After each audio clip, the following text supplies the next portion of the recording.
అందరికీ నమస్తే అండి. కేసీఆర్ గారు, జగన్మోహన్ రెడ్డి గారు నేను ఎందుకు కలిశారు? కేసీఆర్ గారు పడిపోయి ఆయనకు ఆపరేషన్ జరిగి ఆయన ఇంటికి వచ్చేసి దాదాపుగా 20 రోజులు అవుతుంది. ఆయన హాస్పిటల్లో వారానికి పైగా ఉన్నారు. అప్పుడు వెళ్ళాల పరామర్శకు. అప్పుడు అందరూ వెళ్ళారు పరామర్శకు. చివరికి చంద్రబాబు గారు కూడా వెళ్ళారు, రేవంత్ రెడ్డి గారు వెళ్ళారు. అప్పుడు వెళ్ళలేదు సీఎం గారు. ఇప్పుడు ఎందుకు వెళ్తున్నారు? ఇప్పుడు ఎందుకు వెళ్ళారు అంటే తనకు వచ్చిన కష్టాలని చెప్పుకోవడానికే వెళ్ళారా? సో తెలంగాణలో బీఆర్ఎస్ పార్టీ అభ్యర్థులను మార్చక ఎక్కడా మార్చలేదు. ఒక 2-3 చోట్ల తప్ప ఎక్కువ మార్చలేదు కాబట్టి దెబ్బతిన్నారు. సో మీరు ఇలా దెబ్బతిన్నారు కాబట్టి నేను ఇక్కడ మార్చేస్తున్నాను, నేను మార్చి దెబ్బతింటానేమో అనే భయంలో వైసీపీ పెద్దలు ఉన్నారు.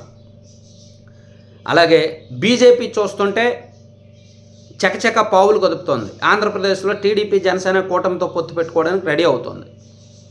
ఆ అంశాలను సో అక్కడ వాటమి ఎందుకు వచ్చింది, ఆ వాటమి నుంచి నేర్చుకున్న పాఠాలు ఏమిటి, దాన్ని ఆంధ్రప్రదేశ్లో మనం ఏ విధంగా అప్రమత్తంగా ఉండాలి అనే అంశాలు మాట్లాడడానికి, ఇలా జాతీయ స్థాయిలో ఏదైనా మనం కూటమిలో చేరాలా, న్యూట్రల్గా ఉండాలా అనే సలహాలు తీసుకోవడానికి ఈ పర్పస్ మీదే సీఎం జగన్మోహన్ రెడ్డి గారు కేసీఆర్ గారిని కలిశారు అని ఒక వర్గంలో జరుగుతున్న చర్చ. సో మనం కాస్త రియాలిటీ ఉందా లేదని ఆలోచిస్తే నిజంగా కాస్త పొలిటికల్ కామన్ సెన్స్, కాస్త రాజకీయ పరిజ్ఞానం, అంతెందుకు కాస్త అంటే హ్యూమానిటీ, మనం మానవీయ కోణంలోనే ఆలోచిద్దాం. ఎవడో మనకు బాగా తెలిసిన వాడికి యాక్సిడెంట్ అయింది లేదా పడిపోయాడు, మనం ఎప్పుడు పరామర్శిస్తాం? సర్జరీ అయినప్పుడో, హాస్పిటల్లో ఉన్నప్పుడో, కాస్త కోలుకొని అందరికి చూస్తూ మాట్లాడే ఓపుకున్నప్పుడో, డిశ్చార్జ్ అయిపోయిన వెంటనేనో పరామర్శిస్తాం. కానీ సీఎం గారు ఎప్పుడు పరామర్శించారు? 4 రోజుల తర్వాత. కేసీఆర్ గారు పడిపోయి అసలు డిశ్చార్జ్ అయిపోయి, ఆపరేషన్ జరిగి డిశ్చార్జ్ అయిపోయిన 20 రోజుల తర్వాత వెళ్ళి పరామర్శించారంటే ఖచ్చితంగా దీనిలో పరామర్శ పేరుతో జరిగిన రాజకీయ చర్చలే ఉండి ఉంటాయి. పైగా చంద్రబాబు గారు, రేవంత్ రెడ్డి గారు పరామర్శించినప్పుడు జస్ట్ అక్కడ పక్కన కేటీఆర్ గారు ఉన్నారు, ఇంకా ఫ్యామిలీ మెంబర్స్ ఉన్నారు. కానీ జగన్మోహన్ రెడ్డి గారు పరామర్శించినప్పుడు కేటీఆర్ గారిని కూడా బయటకు పంపించారు. వీళ్ళిద్దరే ఏకాంతంగా ఒక 40 నిమిషాలు మాట్లాడుకున్నారు. కేసీఆర్ గారే, జగన్మోహన్ రెడ్డి గారే ఏకాంతంగా మాట్లాడుకున్నారు. అదే ఇక్కడ చర్చ. సో ఖచ్చితంగా 100% వాళ్ళిద్దరి మధ్య కూడా రాజకీయపరమైన అంశాలే చర్చకు వచ్చి ఉంటాయి. కొంచెం అంటే మంచు ఎక్కువ ఉండడం వల్ల దగ్గు జలుబు ఉన్నాయి. సో అంటే ఇద్దరి మధ్య రాజకీయపరమైన అంశాలే చర్చకు వచ్చి ఉంటాయి. ఆ రాజకీయాల్లో ఎవరు ఏం చేయాలి,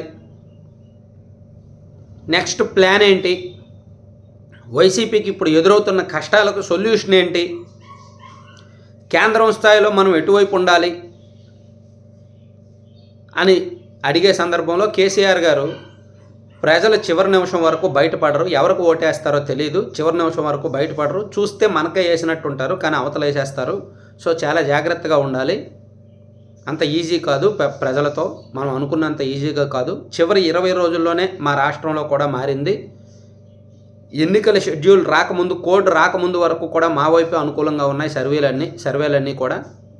కానీ షెడ్యూల్ వచ్చిన తర్వాత, కోడ్ వచ్చిన తర్వాత మారిపోయింది, వాళ్ళ చేతుల్లోకి వెళ్ళిపోయింది. సో ప్రజలు చాలా తెలివిగా ఆలోచిస్తారు, అంత ఈజీగా బయటపడరు. సో మీరు అది చూసి ఏదో మళ్ళీ గవర్నమెంట్ వచ్చేస్తుంది అనే భ్రమలో ఉండొద్దు, ఓవర్ కాన్ఫిడెన్స్ వద్దు, జాగ్రత్తగా చేయండి.